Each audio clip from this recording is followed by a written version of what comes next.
that few have ever even dreamed of. 1 ball, 1 strike. This guy's got a big strike zone, his own big strike zone. He is signed through 2003.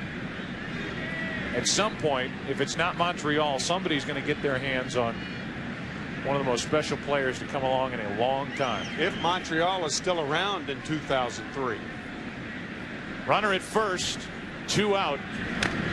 And 1 ball, 2 strikes on Vladimir Guerrero, who's batting for Barry Bonds. Hall of Fame starts, 300 average, 30 home runs, 100 RBIs, 3 consecutive seasons doing that under the age of 25. Joining Ted Williams, Joe DiMaggio, and Jimmy Fox. A Hall of Fame list.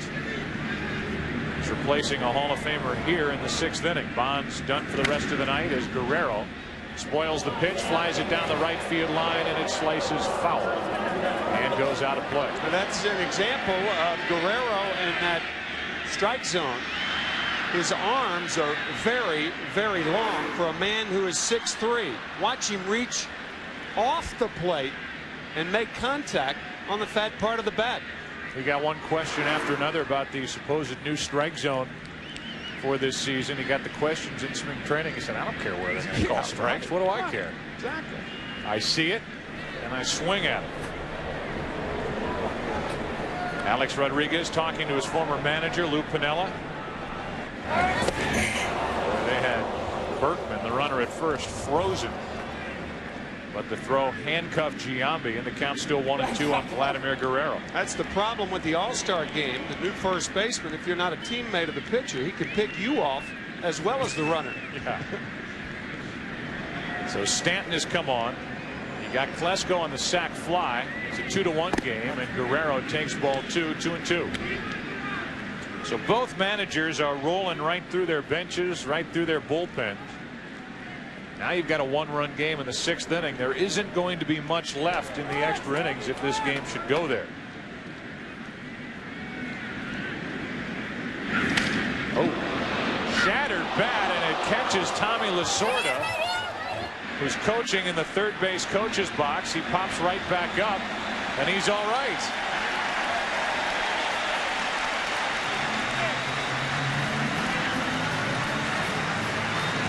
Tommy saying, I'm all right. Of course I'm all right. Didn't hurt me.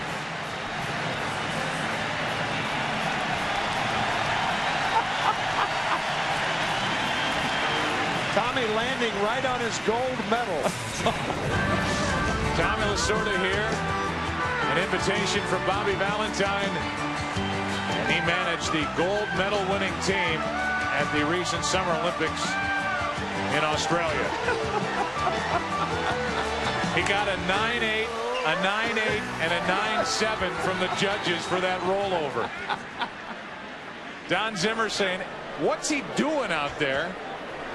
And now that he's out there, why is he not paying attention? But his score, you throw out the lowest and the highest, he gets a 9-8 for this. And thank goodness that he's all right.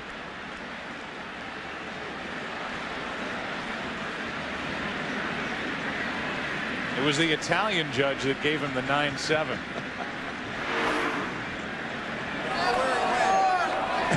I think we better close those mics down there, as this game has come to a screeching halt. Either they're checking on Lasorda, or Guerrero can't find a batter and needs a new tape job on his fingers. Oh, sometimes that bat was broken so far down on the handle that I think Guerrero could have cut his fingers. He is left with a stake in his hands. And perhaps he ended up injuring his fingers. I wouldn't imagine seriously. And he's being taped up by the trainer. And thankful that Tommy's all right. All right.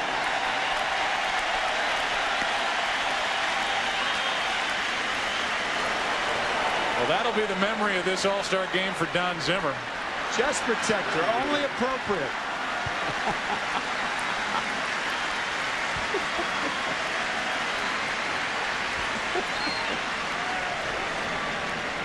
Oh, one serious and one, and again, thank goodness comical moment, certainly to remember here in the first 5+ innings in Seattle. Now Tommy Lasorda and his best friend's son Mike Piazza have come dangerously close to being injured by a shattered bat.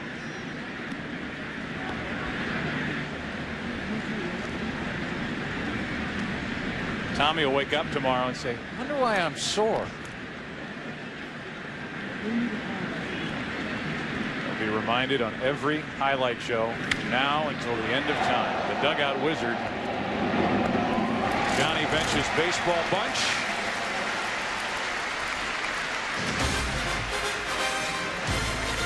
Took a seat. He's okay. The game continues. Bottom of the 6th. It's a 1-run game. Will, more changes. Bottom of the 6th inning, 2-1. The American League leads it. Moises Alou is now in the game in left field as he shifts over from right where Vladimir Guerrero takes over after batting for Bonds. Jimmy Rollins, the lone representative from the Phillies, is in the game, and at shortstop the new pitcher is John Lieber, tied for second in the National League in wins, and with the second best team ERA, the Chicago Cubs fewest home runs allowed. Pitching is putting them on top of the National League Central Division as Derek Jeter bats for his buddy Alex Rodriguez. Rodriguez, while he was in there 0 for 2 with a pair of strikeouts, and the count 2-0 from John Lieber. How about this? The Cubs pitching this season, strikeouts first, opponent's average tied for first. Fewest home runs allowed, 77 in hitter-friendly Wrigley Field. And the last time the Cubs led the National League in ERA, 1945, as Jeter hits one to center. Back is Berkman at the wall. Jeter goes deep. 3-1 American League.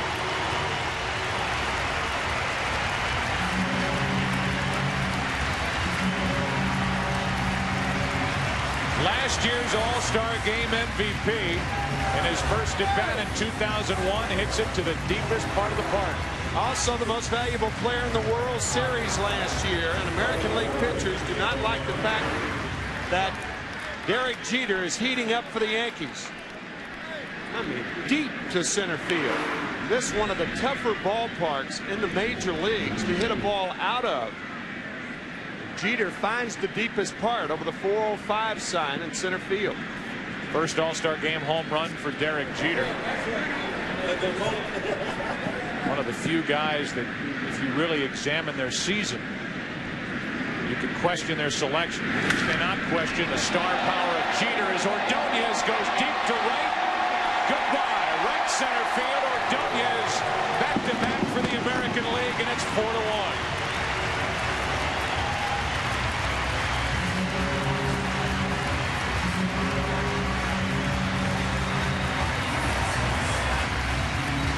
So after detailing that the Cubs pitching staff has allowed the fewest home runs in the league, Jeter and Ordonez go back-to-back.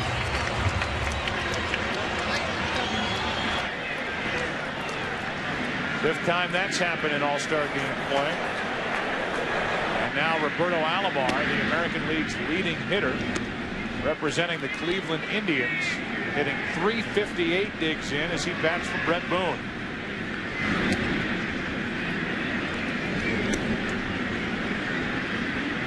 Leading the league in hitting. The Indians have not had a player lead the American League in hitting for 46 years as Alou takes one away out in left field, and we go down to the National League dugout. Thankfully, a healthy Tommy Lasorda standing by with Steve Lyons. That's right, guys. And Tommy, you're no stranger to that third base box down there, but boy, what was going on out there? Well, you know, I've coached third base many years, never been hit.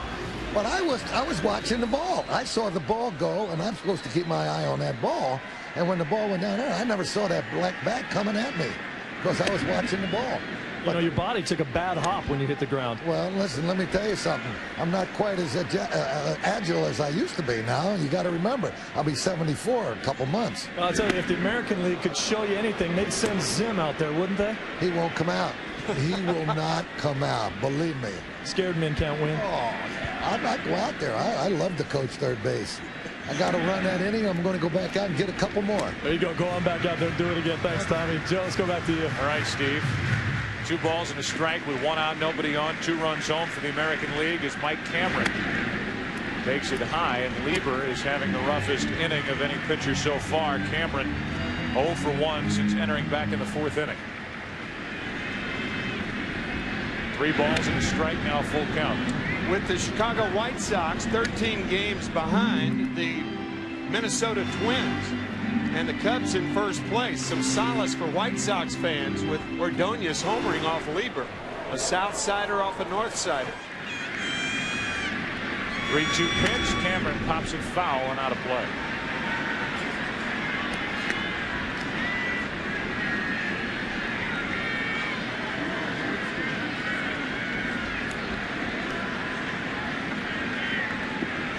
Three balls, 2 strikes. Cameron off the end of the bat. He'll drop it into left center field for a base hit. Cameron is going to test a Lou. Poor throw by a Lou, and that's a hustling double for Mike Cameron. He ran right in the face of Moises Alou. Flying around first base.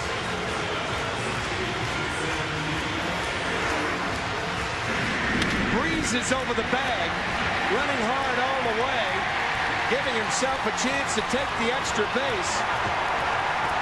Wide throw because it's a hurried throw. American League bench likes the hustle. And that puts a runner in scoring position. Cameron at second with 1 out for Jason Giambi, his first at bat. And it is going to be really interesting to see where Jason Giambi ends this season. Will it be wearing that uniform? Or will it be wearing the uniform of Yankees, or Braves, or some other team that needs to add a bat? All teams seem to be interested, the big market, big money teams, and Jason Giambi could certainly make the difference on one of those clubs down the stretch into the postseason. 2 balls, no strikes. And that is not to say that the Oakland Athletics will not reach the postseason. The Athletics sweeping the Arizona Diamondbacks over the weekend, giving up only 2 runs to Bob Brenly's group. 2 balls, no strikes. Brenly said after that series, if we played a 4th game, we'd probably face Koufax.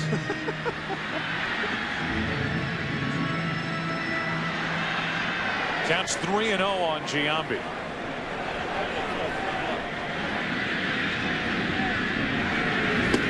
That's on the outside corner, 3-1.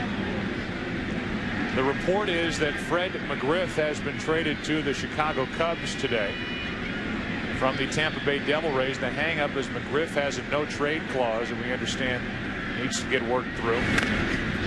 To the left side, and Rollins shows off that good arm. Giambi's gone. He grounds out 6-3, and Cameron's at third, 2 out. So if the Cubs pick up McGriff, McGriff seemed to be at least an option for the Atlanta Braves at first base. Galarraga's still out there, evidently, if they want to go get him. Giambi has got to be at the top of the list if they can figure out a way to make a trade with Oakland, if indeed Oakland wants to give up Jason Giambi. And of course, that's a big if, as Tony Clark from the Detroit Tigers digs in, and he bats for Edgar Martinez, the DH. Comes up empty, strike 1.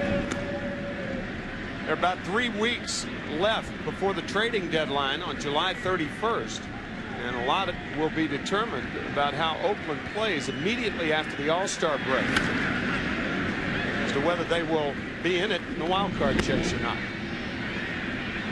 Wear the MLB Authentic Collection All-Star Game 2001 Workout Day jersey of your favorite Major League Baseball All-Star. Order now at MLB.com.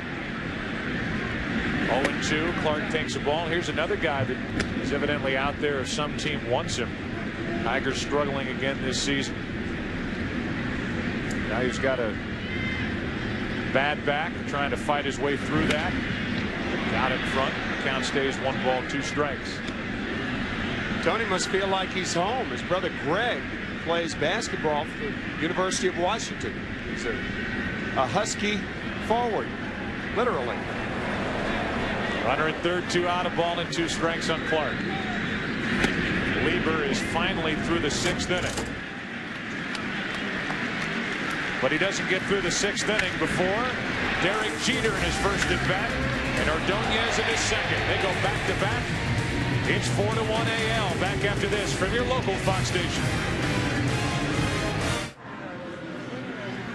New pitcher for the American League is Jeff Nelson, former Yankee, back with the Seattle Mariners, and a big part of their success out of the bullpen. Nelson takes over for Stanton, who went 2/3 of an inning. Nothing new for him. Got 2 outs, all zeros for Stanton.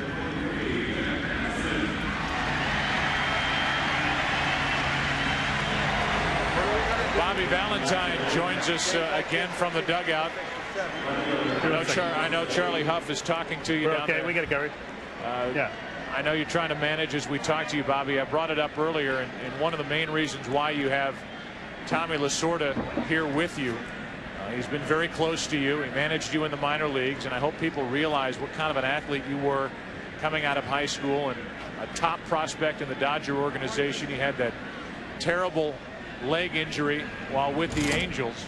I know down in the Dominican, Tommy Lasorda had to pull you into his office and try to tell you the facts of life and say this might not be something you want to continue to pursue. What was that meeting like?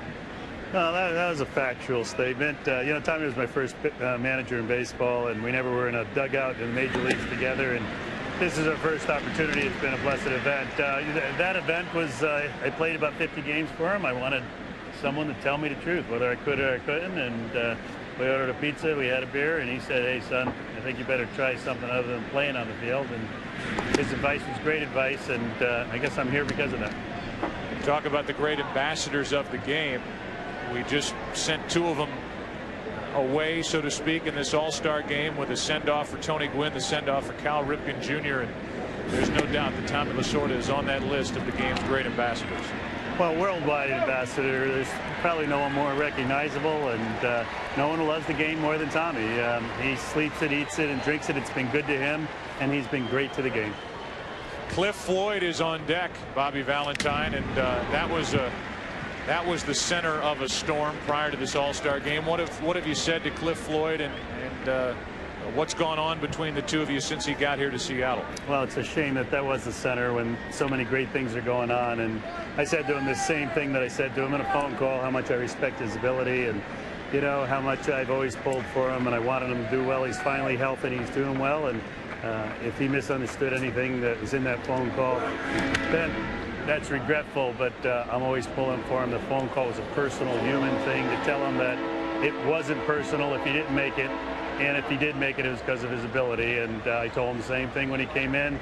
He smiled, shook my hand, and along with every player in uniform, which has really made my all-star stint here worthwhile, he thanked me. And I've had tears in some of the guys' eyes. I've met a lot of the parents, and this has been the most memorable event of my life. 3 balls, 2 strikes on Alou leading off, and he pounds one into right. Bobby, one more question, then we'll let you go. You sat in your office before the World Series, I think it was Game 3 last year, and you told Tim and myself about Ichiro. You said this guy's one of the 5 best players in the world right now. I know you are not surprised at how Ichiro has taken to this game here with the Seattle Mariners. That's some story, isn't it? Well, it's a great story for baseball, for his country, and everything that they stand for as far as baseball is concerned. And he's ignited the Mariners, no doubt about that. You managed over in Japan. Tell me this as we look at video highlights of you managing over in Japan. One case could be made that Ichiro coming here signifies a major step for baseball players in the Japanese leagues. On the other hand, you manage a guy, Shinjo, with the New York Mets, who was a good ball player in Japan, certainly not a terrific ball player or a superstar in Japan. What does his success mean to the players over there? You would have to believe some say, well, if Shinjo can go over there and be a big part of the Mets and be a weapon for them, I know I can, and this might open the floodgates, so to speak. Well, I think that his athletic ability has allowed him to improve every step of the way here in the first 3 months of the season, and I think there's a lot of other very good baseball players with the same kind of athleticism who could come here and make an impact on a team. Bobby, thanks for your time. We'll let you watch Cliff Floyd. Come on, Clifford. 1 out, nobody on, no balls, 2 strikes. Floyd with a huge swing. Tim, this is a guy that definitely deserves to be here, Cliff Floyd. Bobby mentioned that injury. Cliff, when he was a first baseman for the Montreal Expos, was run into by Todd Hundley, who was then the catcher for the New York Mets. Compound fracture of his wrist. His left wrist, everybody thought that he was through with baseball. That's how serious the injury was. And he has flourished in South Florida. 1 out, nobody on, no balls, 2 strikes, and that's a flare into center for Bernie Williams. 2 out. That'll bring in Albert Pujols, and this is one of the truly amazing stories of Major League Baseball this season. It's only been 1 year. This time last year, this guy was playing in the All-Star game, the Single-A level, playing for Peoria. Got all the way up to Triple-A with Memphis. Was a star for them in the postseason last year, and he has been sensational for the St. Louis Cardinals. One of the really few bright spots for the Cardinals the first half of the season. He is one of the most disciplined hitters to come to the big league level in a long time. Very good 2-strike hitter. Can play a number of positions, and he is strong. 21 years old. Basically a full year at Single-A last year. Goes to spring training. Continued to impress Tony La Russa day after day in Jupiter, Florida. And he made the team. And he's not only made the team, he's made the All-Star team as he takes a strike. And he's facing a tough one in Nelson. 1 ball, 2 strikes.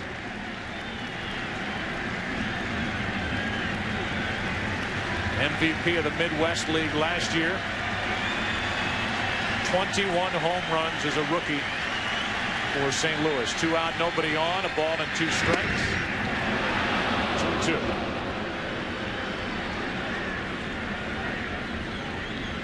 On deck, Charles Johnson. Cal Ripken Jr. talks it over with his son. 2 balls, 2 strikes, now 3-2. Very patient. If all the pitchers in the Midwest League were like Jeff Nelson, Albert would be saying, oh, how I wish I were in Peoria. Jeff is nasty on right-handed hitters. That's down and in, and Pujols works Nelson for a 2-out walk. So here's a 21-year-old who isn't phased one bit by the day after day work with the Cardinals. And now here in the patient enough to work a walk out of Jeff Nelson. And here is Charles Johnson, who has been with 4 teams in the last 4 years, still is one of the game's best catchers. He has added some thump to his swing. 1 on, 2 out, 4-1, American League leading here in the 7th inning.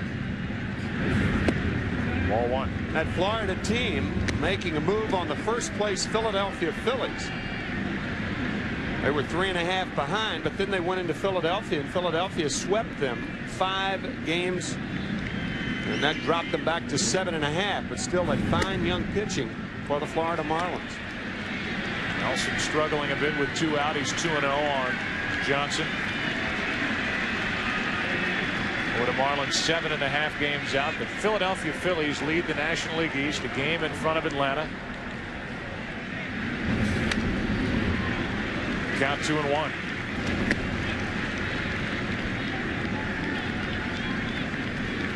Cal Ripken getting a chance to share these moments with his son. Shaking hands with Ripken in the clubhouse before the game. Mind you just how big this guy is, how strong he is. Johnson, that's a typical swing against Nelson to count 2-2.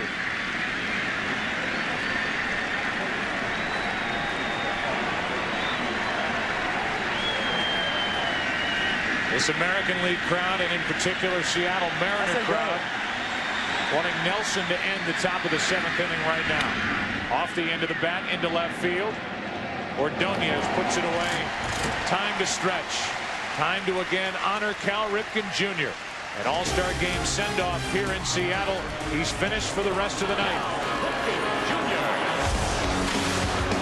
Home run for Cal Ripken Jr. number 400. Number 3,000. This man is an icon.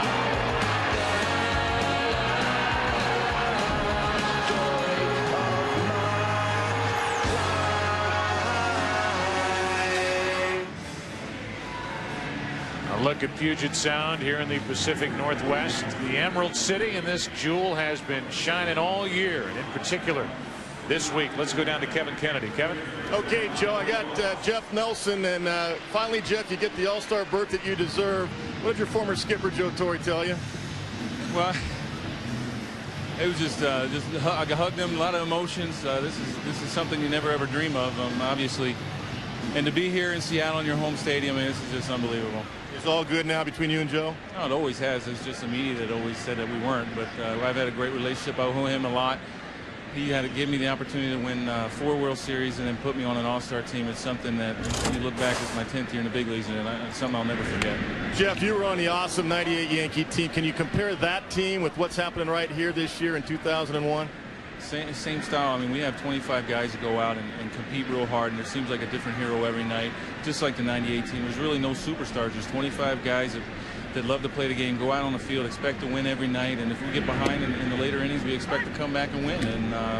And both teams have done that, and it's just a great atmosphere. I mean, it's a great city. We've had lots of fan support, just like New York, and hopefully we can do what we did in '98. Okay, Jeff, thanks a lot. Good luck in the second half. Joe? All right, Kevin.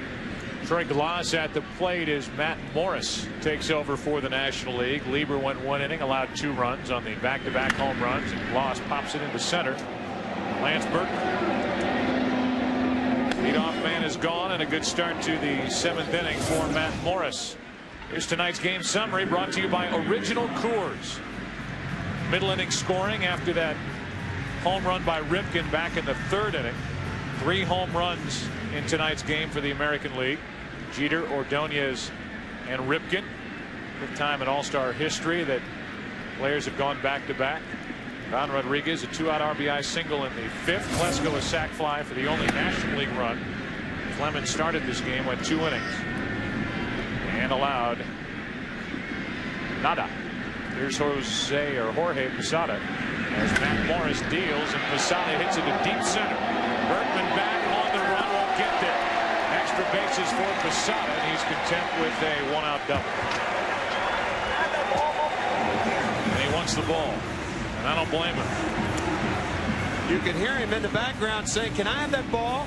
Derek Jeter was the best man in Posada's wedding down in Puerto Rico. They're the best of friends.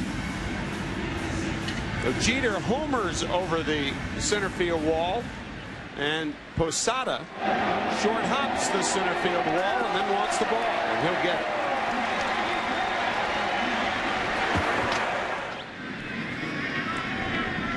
And now another Yankee, Bernie Williams, digs in. Nobody hotter right now in the American League than Bernie Williams.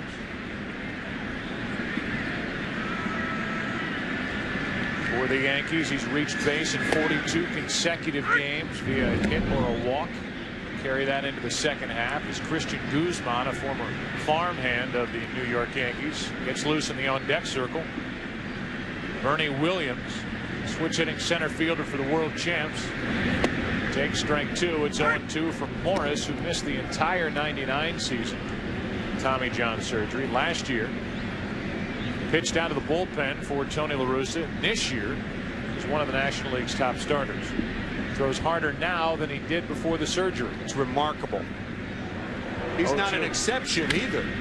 To the right side, Kent. Good play to his right. Good throw this time, and a terrific play from Jeff Kent. 2 out. Fine play by Kent. The second play that Jeff has had like this afternoon. The first one was an overthrow, but he finds the target here. Nicely done. So in the bottom of the 7th, it's a runner at third, 2 out, and Christian Guzman good player on that carpet in Minnesota. The first place Minnesota Twins digs in, part of the Knobloch trade, along with another All-Star, Eric Milton, who at this point is not scheduled to pitch in tonight's game unless you get into extra innings, according to Joe Torre. That's a strike on the outside corner from Morris. Mr. Triples has a chance to hit over 20 triples, second consecutive season. Tried to hold up, and he's in the hole 0-2. 13 triples so far this season, and 33 over the last 2. Shot at third, 2 out. And Johnson hangs on to the foul tip. That ends the inning, and a scoreless inning for Matt Morris. We are through 7 here in Seattle. 8th inning now. National League bats. They trail by 3. All-Star game without a doubt. A game for the kids. So many in attendance here tonight, including a couple down in the National League dugout. A couple who have a chance to be future All-Stars. Here's Steve Lyons.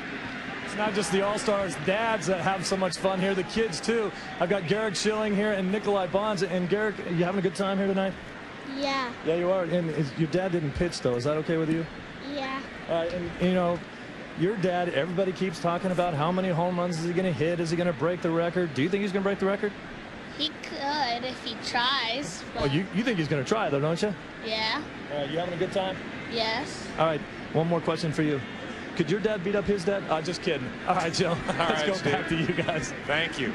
Thanks to those 2 young ones, and these major leaguers certainly do not waste this opportunity as Guzman takes over at short after batting for Jeter. They bring their kids. They make it a family event. The All-Star game, and this guy has been downright nasty. Troy Percival, who may be the best in the game right now. Hello. Phil Nevin, welcome to the All-Star game. You just got a 98-mile-an-hour fastball at your letters. Phil thinking, well, I've had to wait 7 innings for this. Oh. Percival can hit 100 miles per hour on the radar gun.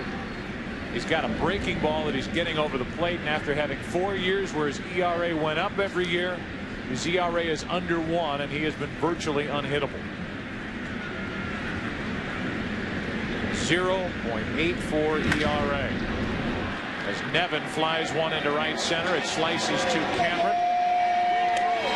One away, and let's go back down to the dugout and Kevin Kennedy. Okay, John, with another one of those great shortstops in baseball. Younger than I thought. I thought he was 26 years old. What'd you tell me? 21. I just turned 21. 21 and 4 World Series rings, Derek. How do you keep going? What more is there for you? A lot of guys played this game for years and never even got to the World Series. Well, we want to continue to win. You know, that's our biggest goal. We don't really focus on what we've done in the past because we want to continue to win. And you get spoiled when you win in New York City, so hopefully we can get another shot at it. Are your parents here tonight? Yeah, are they the ones that keep you so grounded, or what? They get on you once in a while? They make sure you don't come home with a big head, otherwise you can't go home. Okay, all right, Derek. Thanks a lot. Just hit a home run and get out. You know. I know they got to let the young guys take over. I'm getting too old now. All right, thanks a lot, Joe. Back upstairs. All right, Kevin, thanks. Jimmy Rollins is the hitter. Jimmy Rollins, who has done nothing but impress in his rookie season, catching everything at shortstop for Larry Bowa's team, stealing bases, getting hits, popping home runs, switch hitter. He is a good young player. He has been the most valuable Philly for Larry Bowa's bunch. Philly's game in front of the Atlanta Braves. Jimmy is from Oakland, and his idol growing up, Ricky Henderson. And Jimmy was the shortstop when Ricky Henderson broke Babe Ruth's record earlier this year in San Diego. What a thrill that was. Rollins a little late on a 97-mile-per-hour fastball. It's 3-2. Rollins has stolen 23 consecutive bases to break the Phillies record previously held by his manager Larry Bowa, and he works a 1-out walk out of Troy Percival here in the 8th inning. That's something Percival has kept to a minimum this season. Weeknights at 11:30 on Fox Sports Net. It's The Last Word with Jim Rome, television's only brutally honest sports commentary, one of the most opinionated figures in the business. Tonight, Jim is right here in Seattle, where he will sit down with Major League Baseball Commissioner Bud Selig to discuss the first half of the season and the future of baseball. Last word with Jim Rome tonight, 11:30 p.m. only on Fox Sports Net. 1 on, 1 out. Berkman takes it high for ball 1. So Bud Selig will be the guest. A lot to talk about. Traction.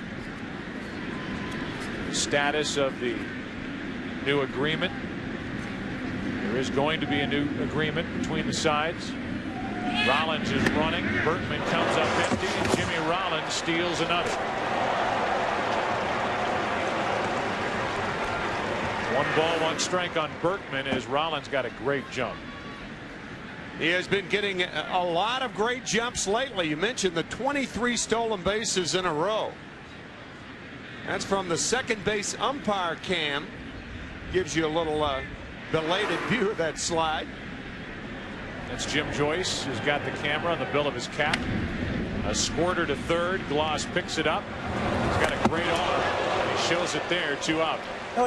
Joe, our thanks to Donald Fair and Gene Orza for cooperating, and I mean cooperating in a terrific way, and having the players mic, having both managers mic, Joe Torre, Bobby Valentine, trying to bring you folks at home a little bit different flavor from the All-Star game. Certainly not just those in charge, but those who are actually doing it. Bobby Valentine, Joe Torre, first baseman, catchers wearing microphones, umpires wearing cameras. Runner at second, 2 out. Ryan Klesko takes a ball in the dirt from Troy Percival. Mike Sweeney, one of the first basemen in this game. Every first baseman wearing a microphone. We'll hear a little something from Mike in a moment. 1 ball, no strikes. Runner at second, 2 out. 4-1. The American League leads it. 1 ball, 1 strike. Here's Sweeney. Walk to or if the game wasn't out of hand, you could walk to second on this guy. He's like 1-6. I'm going anyway. Yeah, why not? Yeah, Not a bad attitude. I'm going anyway. It's the All-Star game. Sweeney's saying if it wasn't 4-1, he'd probably run here. And Rollins said, wait a minute. It's 4-1? I don't care. I'm running. He did, and he was successful. And he's at second with 2 out and a 1 ball, 1 strike count on Klesko. May not get that opportunity again. No. It's what he does.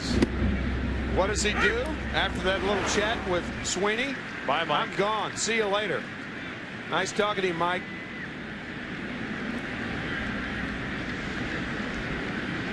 Hand first. The dangerous hand first slide into second base. An awkward slide by Rafael Furcal this past week, and the Braves have lost their talented shortstop and their big speed threat at the top of their lineup. It wasn't hand first. There was an odd feet first slide where he said he left the ground too late. He ended up dislocating his left shoulder. He had surgery on it, and he is lost for the year. The Braves cannot replace him. Klesko is gone as Percival just flat out blew it right by him. The National Leaguers are down in the 8th. They're down in the game 4-1 as this game goes to the bottom of inning number 8 in Seattle. Down below, 72nd Major League Baseball All-Star Game. There have certainly been many highlights so far tonight. Sasaki, part of the international flavor of this game. Ichiro, Alex Rodriguez's idea to move Ripken to short to start the game. Piazza against Clemens, harmless fly ball. Ripken with a home run back in the 3rd inning. His second All-Star Game home run. They stopped the game. Honored Cal Ripken Jr., Tony Gwynn, 2 class acts. And of course, Tommy Lasorda getting hit by the broken bat. Thankfully okay. Getting good-natured ribbing here at the ballpark as they've replayed that, I think, 15 times on the stadium scoreboard. As the changes are, Nevin is into the game at 3rd base. Albert Pujols, Tony La Russa just gave a big gulp wherever he's watching this game, saying they got my kid at 2nd base. He's played just about everywhere else so far this season, and Jeff Shaw's on the mound. Aglio Ordonez takes it high, and the count even 1-1. A home run as he and Jeter went back-to-back in the 6th inning.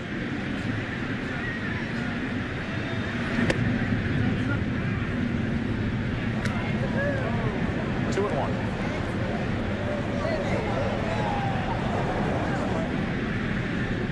Jeff Shaw, the closer for the Dodgers, 24 saves and 27 opportunities. Pitching the 8th to the American League. Alomar will follow Ordonez, and that'll happen right now. The pitch was up, and Maglio hit it into left center field for a leadoff single. They're dancing in the streets of Cordo, Venezuela. During that game down there, it's about 4 hours from Caracas,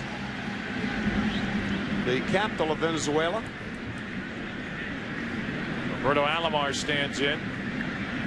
Former All-Star Game most valuable player. He bats with one on and nobody out. And that's blown by him 92 miles an hour. Alomar is proving at the age of 33 that he can still disrupt and take over a game. He's stealing bases, 17 steals. League's leading hitter.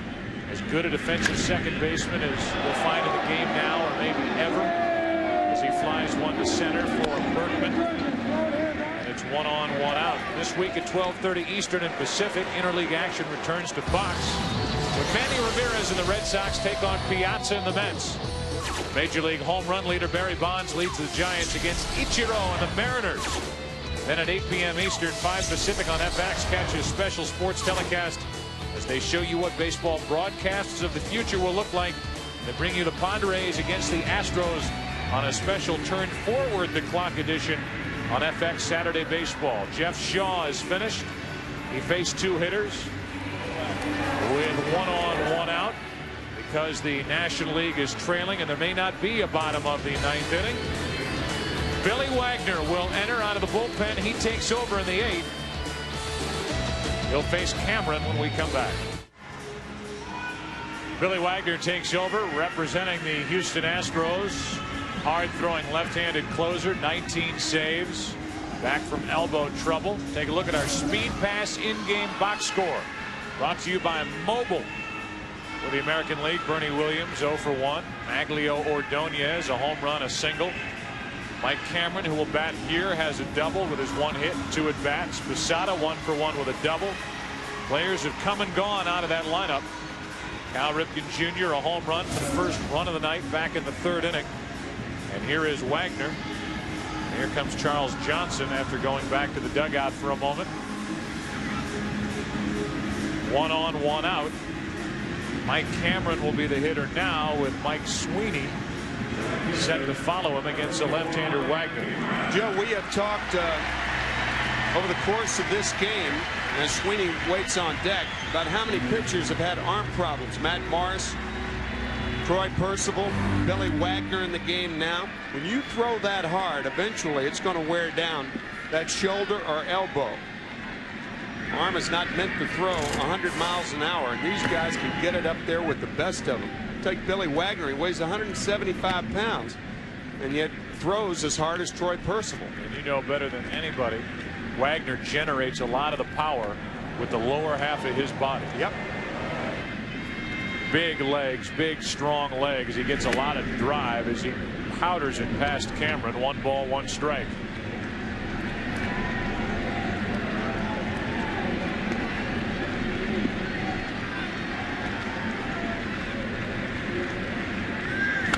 Cameron pops it up right side, foul territory. Johnson over to get it. Sweeney eventually gets out of his way. 2 out. We came on the air talking about the international flavor of this game. The birthplaces of the 2001 All-Stars. 45 from the U.S., 5 from Puerto Rico, 5 from the Dominican, 2 from Venezuela, 2 from Canada, 2 from Japan, 1 from South Korea, 1 from Panama. There is a globalization of Major League Baseball. And these countries are well represented here in this 72nd Major League Baseball All-Star game. As we said, 7 countries represented. Mariano Rivera, the only Panamanian, but Mariano did not travel with the Yankee contingent because of a bad ankle. In the category of getting everybody involved in the game that he can, Bobby Valentine will call on Ben Sheets. He'll come on and pitch with 2 out, a man on here in the bottom of the 8th as Sasaki gets ready to try to close it in the 9th. Right now it's Sheets who has an Olympic gold medal back home. It is a mistake to think that baseball in Japan has been just a 20th century game. They were playing baseball in Japan as early as the 1870s. And Americans going to Japan to play baseball, you can date back all the way to 1913 when the White Sox and Giants played over there. Babe Ruth went there in 1934. And there's a look at Yogi and Mickey run around in the outfield. A welcome to the Dodgers. Sadahara O meeting Hank Aaron. And these trips to Japan continue even today. Sammy Sosa, Nomar Garciaparra, Randy Johnson. Sosa with a home run, and he knew what to do to please the crowd after he went deep. And now Sasaki, last year's AL Rookie of the Year, Kazuhiro Sasaki, will try to close it down, and these Mariners with 8 representatives could have the winning pitcher in Freddie Garcia, who's in line for the win. The guy Sasaki, who closes games for the Mariners, get the save as he deals with Brian Giles and gets pitch number 1 by him, strike 1. Once Sasaki gets ahead, he throws that disappearing splitter. I would imagine that's what Giles will see here. Oh, breaking ball. Counts 0-2. Sasaki, the career saves leader in Japan. He stepped right in and started closing games for the Mariners, and now he's a valuable piece of this Mariners' success as the splitter is in the dirt and the count goes to 1-2. National League needs 2 base runners to have a chance. It's Giles here batting for Vladimir Guerrero. And Sean Casey is on deck. He'll hit for a Lou, and then Floyd is the scheduled hitter. It's very difficult for catchers catching different pitchers in the All-Star game. Getting a piece of it, a one-handed ground ball to second. Alomar takes care of Giles, 1 away in the 9th inning. Coming up after this All-Star game, the late local news on the East Coast, the West Coast here on Fox local programming. Who will be the most valuable player? What will Curt Schilling do with the videotape that he has been taping throughout the course of tonight's game? He was the scheduled starter. He threw over 100 pitches on Sunday. Was still tight. Couldn't go, so his teammate Randy Johnson, not a bad alternative, made the start for the National League. Here's Sean Casey batting for Alou. And a ball inside with flashbulbs popping all around this park, more so now with Sasaki pitching than at any point even with Ripken at the plate. Nice note for Sean Casey, one of the game's good people. 1 ball, no strikes, and that's the opposite way and out of play, 1-1. The American League has won 4 straight, 4 consecutive All-Star game victories. They've won 10 of the last 13. That's on the heels when the National League used to dominate between 1963 and 1982. The American League won only 1 time, and that was in 1971 in Detroit. The AL trying to make it 5 in a row, and that's strike 2 on Sean Casey. Jimmy Rollins joining the documentary. Bobby Valentine, his first All-Star game as a player, manager, whatever. Tony Gwynn, his last.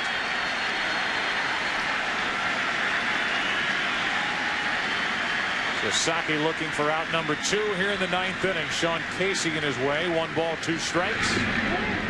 2-2.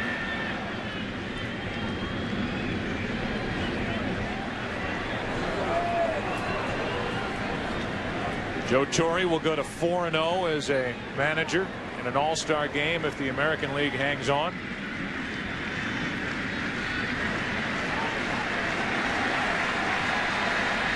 His selections caused a lot of controversy, and here are his all-stars leading 4-1 with 2 out in the ninth.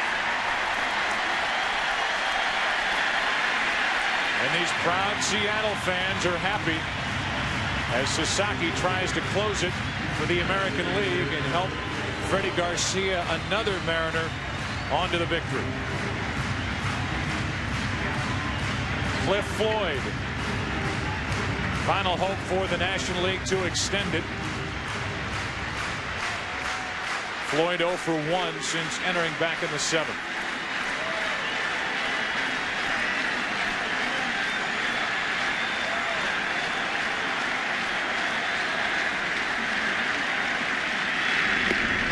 Strike 1.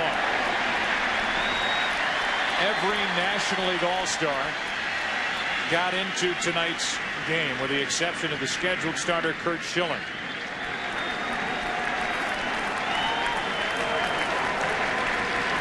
Only Milton is left for the American League. Floyd, strike 2. And the American League 1 strike away from a victory here in the 72nd All-Star game.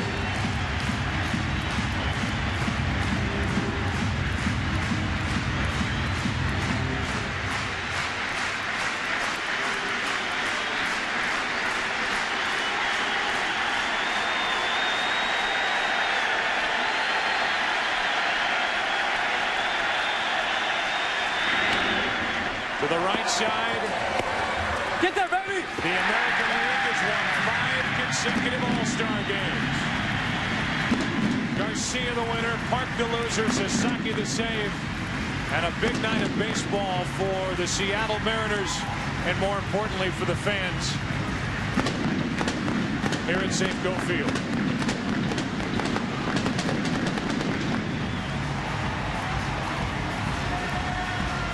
The Rockets started for the American League, and the Rockets are ending it for the American League.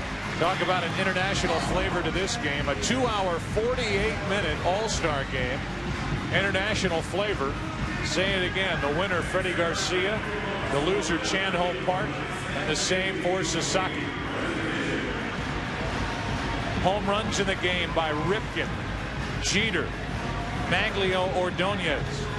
And an RBI with 2 out by Ivan Rodriguez for the American League, accounting for their 4 runs. Kirby Puckett, the honorary captain of the American League team. He'll be headed to Cooperstown. He's a Hall of Famer. The honorary captains for the National League side. This is the 50th anniversary of the shot heard around the world, and the combination of Ralph Branca, who threw the pitch, and Bobby Thompson, who hit the pitch out for the Giants in 1951. By the way, Ralph Branca is the father-in-law of Bobby Valentine, the National League manager.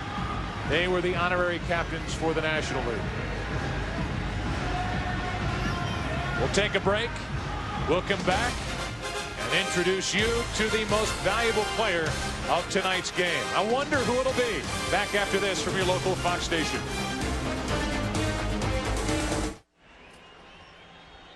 Another look at Puget Sound, a 4-1 win for the American League. And let's go down to the field with Jeannie Zelasco. Jeannie. Joe, thank you very much. Cal Ripken, surrounded by your family and your baseball family here in Seattle.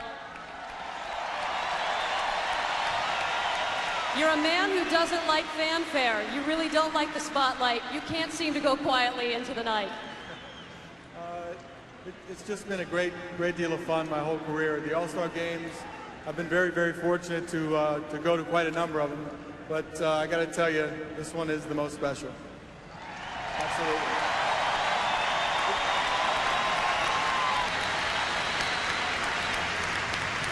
This is a great baseball place. The first half of the season couldn't go any better for here in Seattle.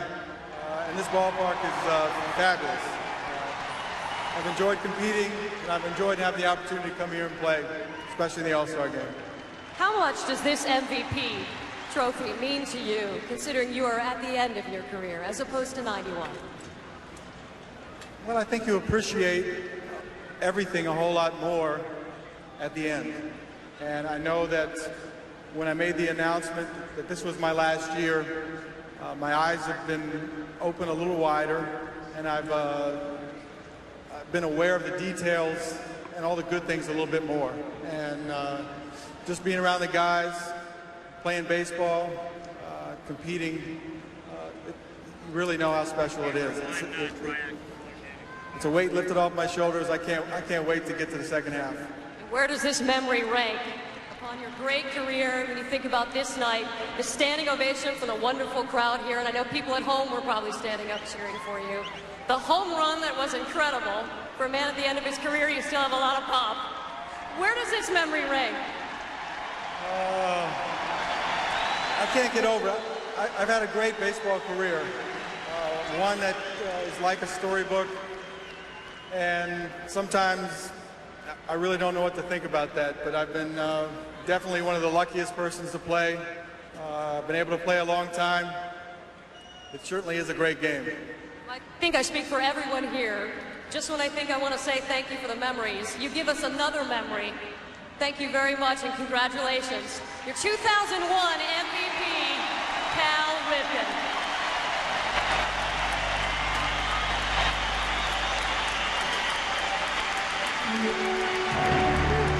Thank you, Jeannie. Congratulations to Cal Ripken Jr. into the American League. One of many memories we'll take away from Seattle. The 72nd Major League Baseball All-Star Game.